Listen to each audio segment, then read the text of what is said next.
Ayan, welcome back muli sa ating ETULAY online tutorial para sa ating TLE Grade 8 Exploratory. At syempre magpapakilala lamang muna ako. Ako ang nag-iisang millennial tutor mula sa SDO Angeles City, Tutor Neckcel. At syempre, meron din tayong kasama na mapapanood din ninyo kasama ko, si...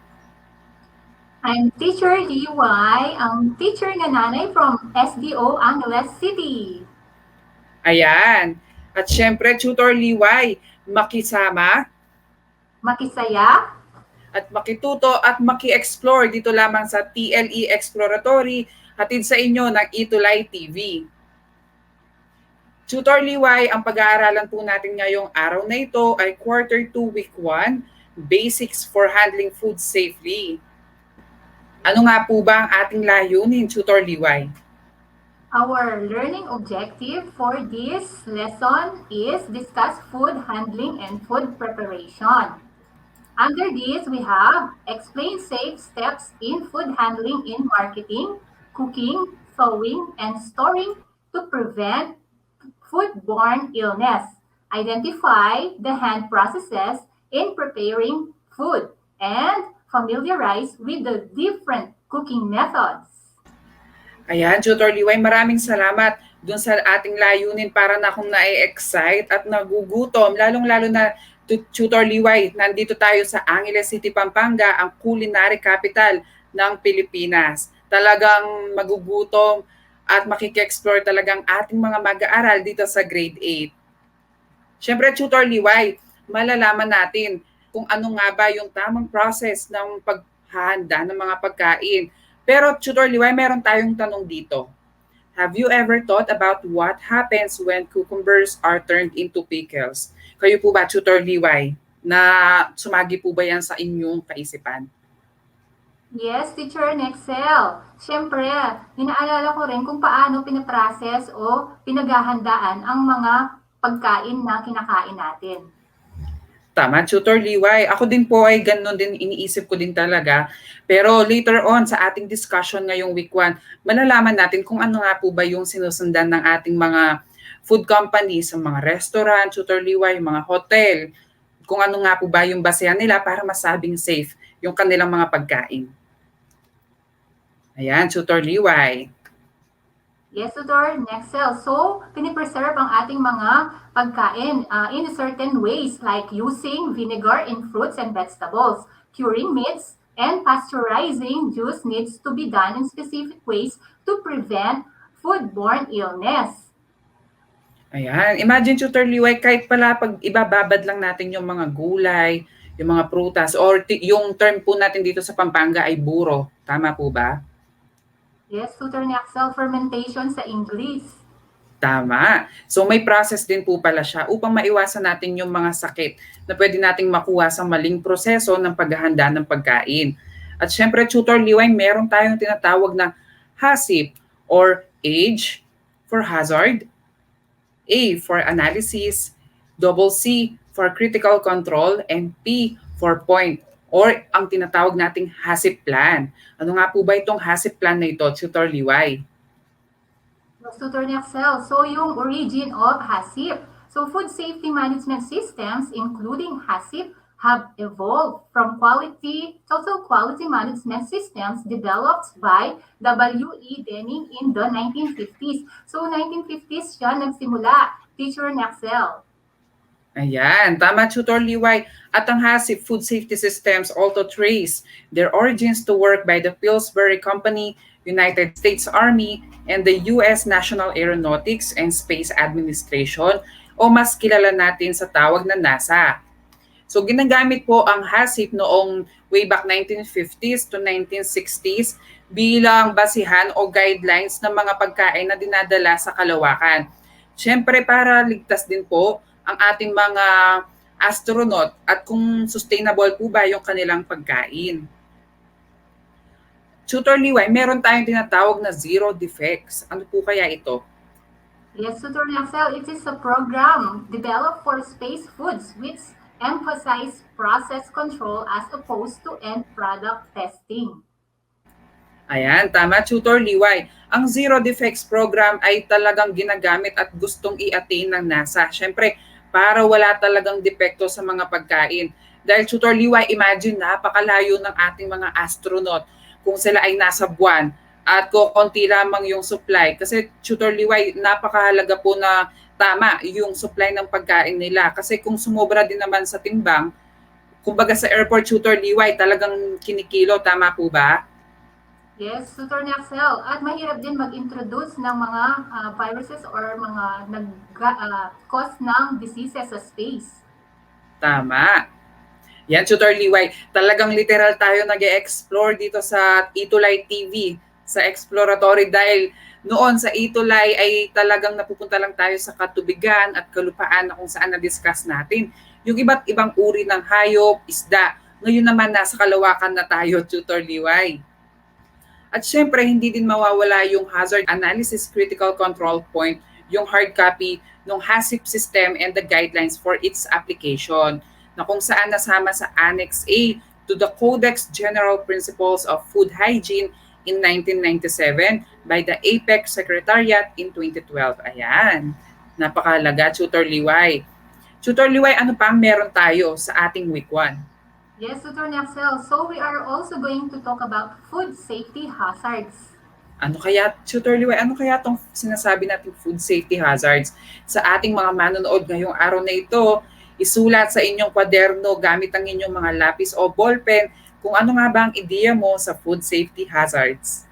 Ayan, Tutor Liway, ano daw po ba yung mga hazards na pwede nating makita sa mga kusina? Yes, Tutor Neckcel. So yung hazard is defined by the Codex Alimentarius as a biological, chemical, or physical agent in or condition of food with the potential to cause an adverse health effect. Ayan, ibig sabihin, Tutor Liway, kahit pala sa kusina, napakadami nating mga hazards or mga aksidente na hindi natin namamalayan na pwede po palang mangyari. Ating alamin ito sa ating lesson ngayong araw na ito. Una sa ating listahan, ang biological hazards na kung saan pumapasok si bacterial pathogens at syempre yung mga parasites, Tutor Liway. Tutor Liway, baka may idea po kayo kung ano ang biological hazard. Yes, Tutor Neckcel. So, unang-una yung bacterial pathogens. So, example nito yung pathogenic Escherichia coli strains at saka salmonella. Meron ding mga parasites. Halimbawa nito yung Cryptosporidium parvum o kaya yung Cyclospora cayetanensis. At meron ding mga viruses katulad ng norovirus, hepatitis A virus. Naku, Tutor Liway, kaya pala napakahalaga na iniinit talaga natin yung ating mga pagkain upang maiwasan yung mga bacteria at parasite. Pwede po ba tayong magbigay ng example, Tutor Liway, kung ano po yung mga biological hazard na pwede po nating makita? At least maiwasan po natin siya. Yes, Tutor Neckcel. So, pwedeng magkaroon tayo ng sakit sa tiyan or gastrointestinal diseases or illnesses due to these biological hazards like the bacteria and parasites. Ayan, tama, Tutor Liway. Next, Tutor Liway. Next, Tutor Neckcel, are the chemical hazards. So, ito yung mga natural toxins. Example is shellfish toxins, mushroom toxins. Also, there are allergens, heavy metals. Example are mercury, cadmium, and also drugs like the use aquaculture or animal husbandry, like the insecticides and fungicides at iba pa. Naku, sabi nga sa Kapampangan, aru. Parang nakakatakot naman yan, Tutor Liway. Kung imagine, Tutor Liway, kung yung pagkain natin ay nahaluan ng mga gamit natin sa paglalaba, pwede talagang mag-cause ng food poisoning. Ayan, so napakahalaga na aware din tayo sa mga nilalagay natin sa pagkain natin. Syempre, hindi mawawala yung physical hazards na kung saan kasama yung metal, glass, bone, and yung mga hard or sharp foreign objects, Tutor Liway. Tutor Liway, I remember nung nag-i-internship po ako sa ating mga 5-star hotel dito sa Clark, ay kailangan talagang alisin yung mga hikaw, relo, singsing, at lahat ng abubot natin sa katawan. Bakit kaya, Tutor Liway? Baka may idea po kayo. Yes, Tutor Neckcel. Ang alam ko, pwede yung maisama sa pagkain na piniprepare, no? So, para sa pag-iingat, para dun sa mga kakain, we as food handlers need to remove yung mga rings natin sa katawan or yung mga accessories natin. Tama, Tutor Liway. At sa ating mga susunod na week ay i-discuss talaga natin yung mga PPE or yung mga personal protective equipment pagdating sa pagluluto na kung saan papasok si physical hazards. Tutor Liway, dapat alisin talaga, dapat naka hairnet, siyempre yung apron, at kung pwede yung mga plastic gloves. Ayan, kasi Tutor Liway, pwedeng mahulog yung ating mga maliit na buhok sa pagkain. Siyempre, Tutor Liway, ikaw bilang kumakain sa restaurant, gugustuhin po ba natin na may buhok ang ating kinakain na soup? Siyempre hindi. Tutor Neckcel, nahaluan na ng anong bacteria yung pagkain natin. So, kailangan talaga pag-iingat sa paghahanda ng pagkain. Tama, Tutor Liway. At let's imagine na may hikaw na nahulog sa ating kinakain. Pwedeng-pwede siyang mag-cause ng sugat sa internal structure natin, sa mga internal organs. Tama po ba, Tutor Liway? Yes, Tutor Neckcel, pwede ring metal like staple wires. Hindi natin namalayan, meron palang napunta sa pagkain. So, it will cause damage to our intestines kapag nalunok yun. Tama, Tutor Liway. As part of our exam noong college, Tutor Liway, kung ano nga ba yung mga hazard na ito, may instance na naglagay yung professor namin, Tutor Liway, ng kung ano-ano sa food.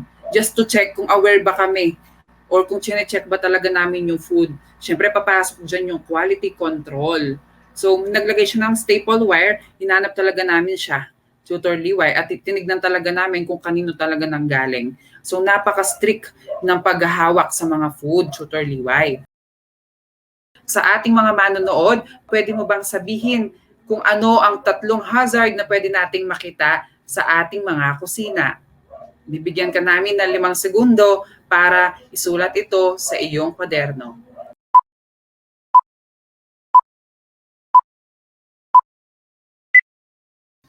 Ayan, Tutor Liway, bakit daw kailangan or bakit importante ang HACCP? Teacher Neckcel. So, HACCP plans are very important because according to state food safety, HACCP plans provide detailed instructions on how to properly preserve food. If not followed correctly, you could have major foodborne illness outbreak. Naku po, nakakatakot yan, Tutor Liway, kung hindi natin nasusunod si HACCP. So, malalaman din natin ngayong week 1 discussion natin kung paano nga ba ang tamang paggawa ng HACCP at kung ano-ano ang mga parte na pwedeng makita dito. Ayan, Tutor Liway, pumapasok din si food preservation. Ano kaya ito, Tutor Liway? Yes, Tutor Neckcel. So, there is a standard, no, kung paano preserve yung pagkain, no? Food preservation uses processes and techniques to eliminate or greatly slow down spoilage and reduce microorganisms to a safe enough level that they won't make your customers sick. Ayan, tama, Tutor Liway. At sa ating mga susunod pa na week ay talagang madidiscuss natin ang food preservation. Kumbaga, pahapyaw lang ito dahil isa kang ka-exploratory. Ayan, meron din tayong tinatawag na types of food preservation na kung saan merong storing.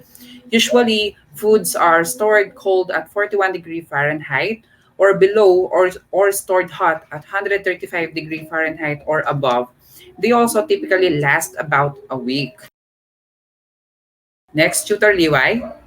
Yes, Tutor Neckcel, there is also thawing. It is primarily used for frozen meats, poultry, and seafood.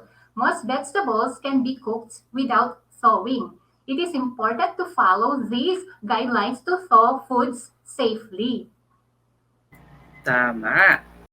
Siyempre, Tutor Liway, meron din tayong iba't ibang uri ng food preservation, which includes the processing and pasteurizing juice, Using reduced oxygen packaging or ROP procedures on site.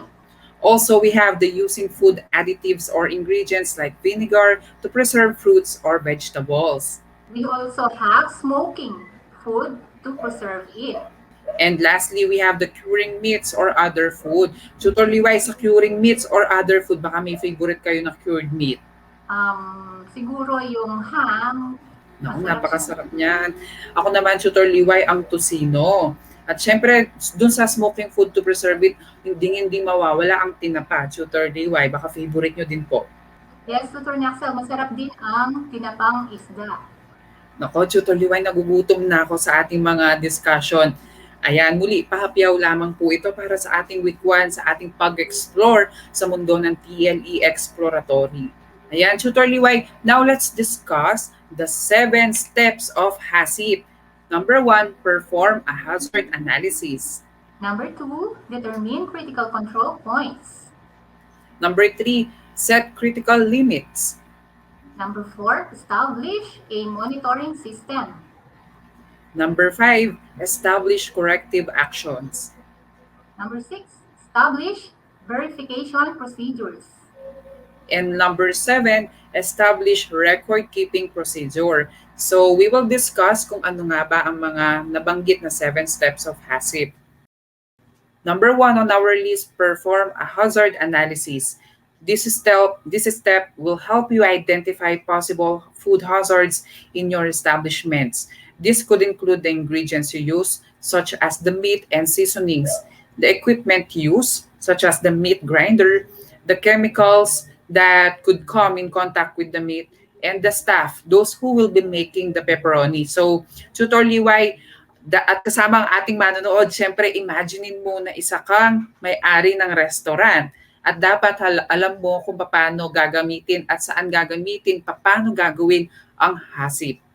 Number 2, Teacher Neckcel, is determine critical control points. In this step, you'll determine which hazards identified in the first step can be controlled. For example, you could say that the meat will be cooked to a certain temperature to ensure it is safe to eat.